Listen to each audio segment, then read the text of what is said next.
الحمد لله نحمده ونستعينه ونستغفره ونؤمن به ونتوكل عليه ونعوذ بالله من شرور أنفسنا ومن سيئات أعمالنا من يهده الله فلا مضل له ومن يضلله فلا هادي له ونشهد أن لا إله إلا الله وحده لا شريك له ونشهد أن محمدا عبده ورسوله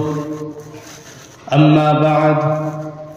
فقد قال الله تعالى أعوذ بالله من الشيطان الرجيم بسم الله الرحمن الرحيم يا أيها الذين آمنوا كتب عليكم الصيام كما كتب على الذين من قبلكم لعلكم تتقون وقال تعالى شهر رمضان الذي أنزل فيه القرآن هدى للناس وبينات من الهدى والفرقان فمن شهد منكم الشهر فليصم صدق الله العظيم. عزیزان محترم اور عزیز بزرگوں، انشاءاللہ چند روز کے بعد رمضان المبارک کا مہینہ شروع ہونے والا ہے، اور کون مسلمان ہے جو اس مہینے کی اہمیت اور اس مہینے کی فضیلت سے واقف نہیں؟ ہر مسلمان، ہر ایمان والا جانتا ہے کہ رمضان المبارک کا مہینہ بڑی عظمتوں والا، بڑی سعادتوں والا اور بڑی برکتوں والا مہینہ ہے۔ سب جانتے ہیں کہ اس مہینے کے اندر دو عبادتیں بڑی اہم ہیں جو اور دنوں کے اندر نہیں ہوتی ہیں۔ نمبر 1 روزہ، پورے دن کا روزہ انسان رکھتا ہے، اور دوسرے جو ہمیں معلوم ہے کہ تراویح جو کہ سنت ہے جو رات میں اندر ادا کی جاتی ہے۔ رمضان المبارک کی دو اہم عبادتیں سب کو اس کا معلوم ہے کہ دن کے اندر روزہ رکھنا اور رات کو تراویح کی نماز پڑھنا، لیکن اللہ تبارک و تعالی نے جب یہ رمضان المبارک کا مہینہ ایمان والوں کو عطا فرمایا تو اللہ نے اسی پر بس نہیں کیا۔ ہر انسان جانتا ہے کہ دن کے اندر روزہ رکھنا ہے، رات کو تراویح پڑھنی ہے،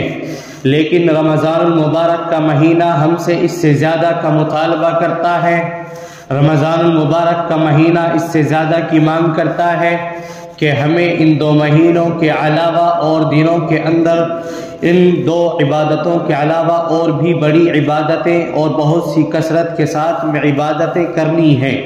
قرآن کریم کے اندر اللہ تبارک و تعالی نے ارشاد فرمایا وَمَا خَلَقْتُ الْجِنَّ وَالْإِنسَ إِلَّا لِيَعْبُدُونَ، کہ میں نے انسان اور جنات کو صرف اور صرف اپنی عبادت کے لیے پیدا کیا۔ کہ یہاں اللہ رب العزت نے انسان کی تخلیق کا مقصد بیان فرمایا، انسان کے پیدا کرنے کا مقصد بیان فرمایا، لیکن قربان جائیے اس ذات باری تعالی پر جو انسان کو انسان کی تخلیق کا مقصد بتلاتا ہے اور انسان کو بتلاتا ہے کہ تمہارا دنیا کے اندر آنے کا مقصد یہ ہے کہ تمہیں اپنے رب کی عبادت کرنی ہے، خواہ وہ رمضان المبارک کا مہینہ ہو یا رمضان المبارک کے علاوہ دوسرے 11 مہینے ہو، لیکن اللہ رب العزت ایمان والوں سے مطالبہ کرتے ہیں اور رمضان المبارک کی فضیلت کو قرآن کریم کے اندر الگ اسلوب میں، الگ انداز میں بیان کرتے ہیں۔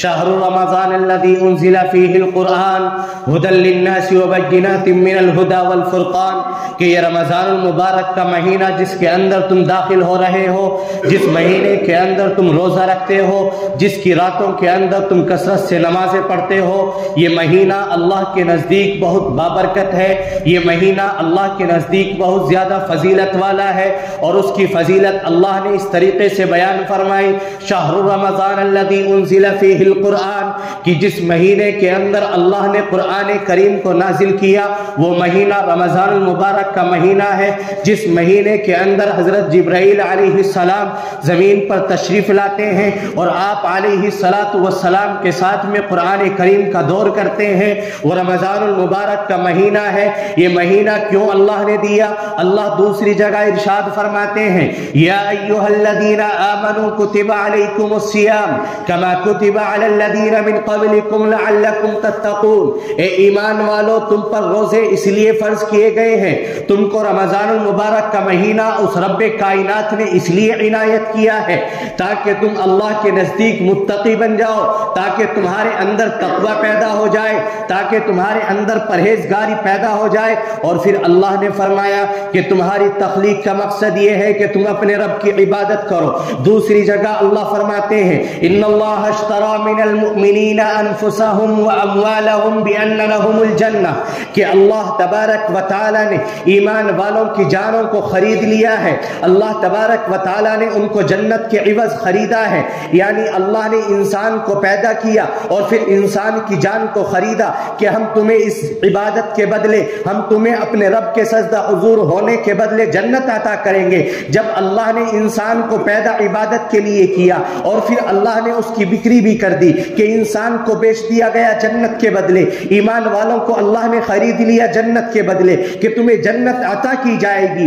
تو پھر تو کسی بھی ایمان والے کے لیے، کسی بھی مسلمان کے لیے جائز نہیں تھا کہ وہ صبح سے لے کر شام تک اس دنیا کے اندر لگا رہے اور رات شام سے لے کر صبح تک اپنی غفلت کے اندر زندگی گزار دے۔ انسان کے لیے تو اس آیت کریمہ کے مطابق، اللہ رب العزت کی تخلیق کائنات کے مطابق، انسان کے لیے تو حکم یہ تھا کہ وہ 24 گھنٹے کے اندر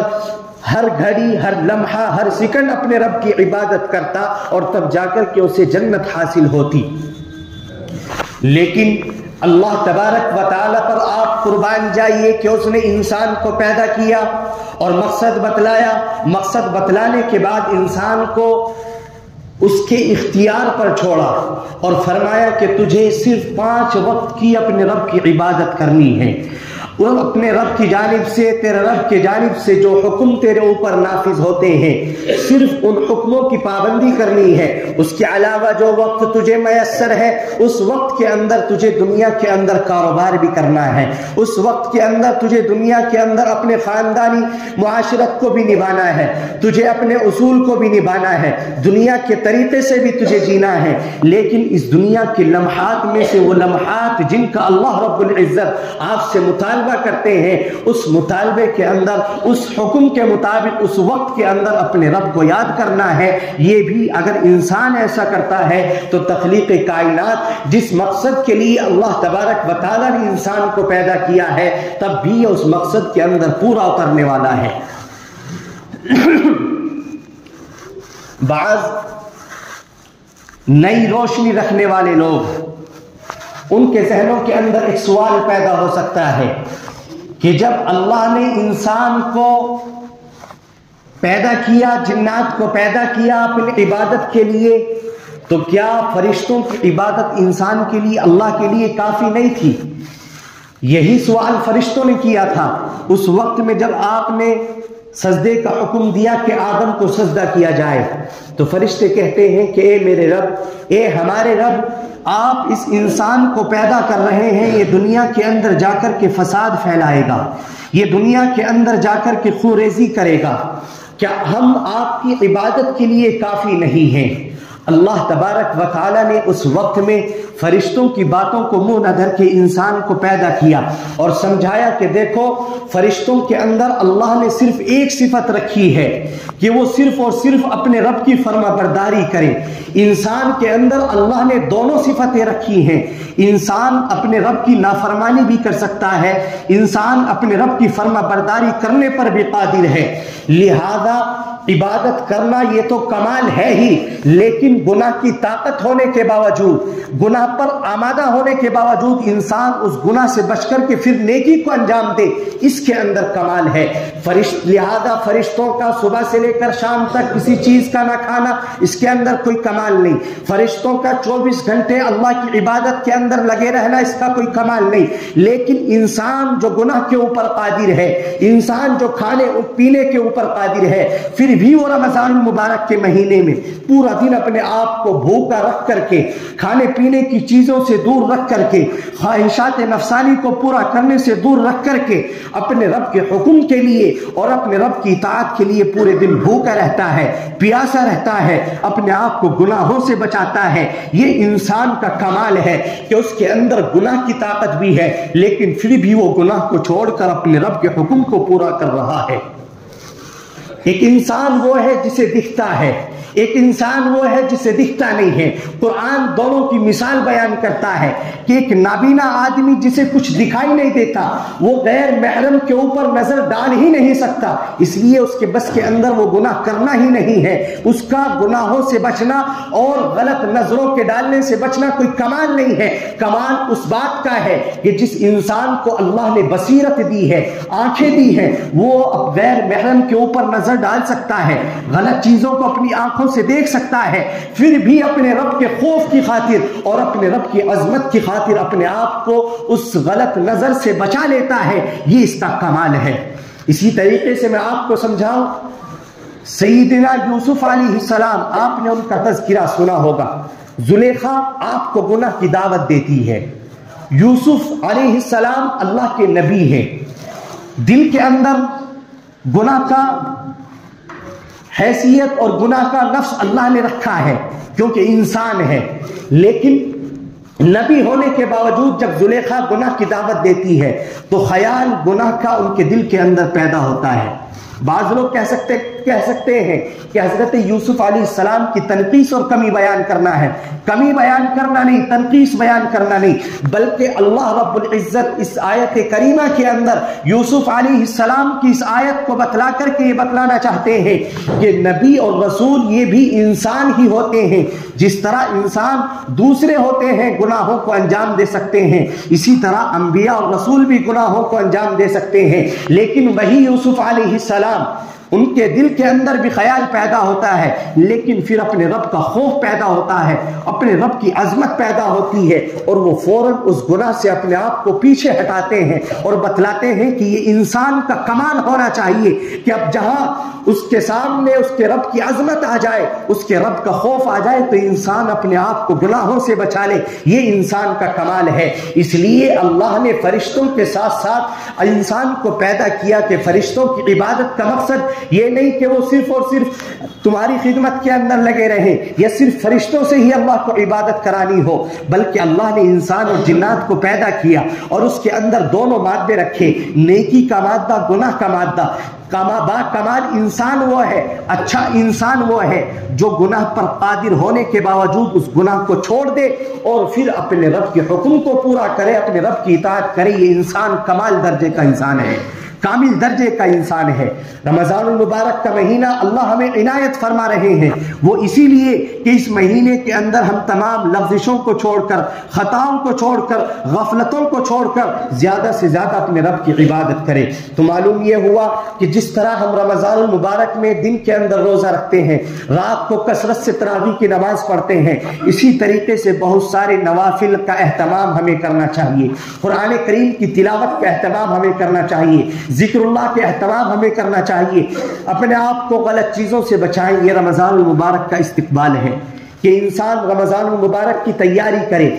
جو گناہ اس سے پہلے کر رہا تھا ان گناہوں کو چھوڑنے کی کوشش کرے، عبادت اس سے پہلے رمضان المبارک سے پہلے 5 وقت کی نماز پڑھ رہا ہے، لیکن رمضان المبارک میں کوشش کرے کہ 5 وقت کی نماز کے ساتھ ساتھ تراویح کی نماز کے ساتھ ساتھ راتوں کو تہجد کی پابندی، نوافل کی کثرت، قرآن کریم کی تلاوت کی کثرت، اللہ کے ذکر کی کثرت یہ اپنے اندر پیدا کرے۔ یہ رمضان المبارک کا اہتمام ہے اور یہ رمضان المبارک کی قدردانی ہے۔ لہذا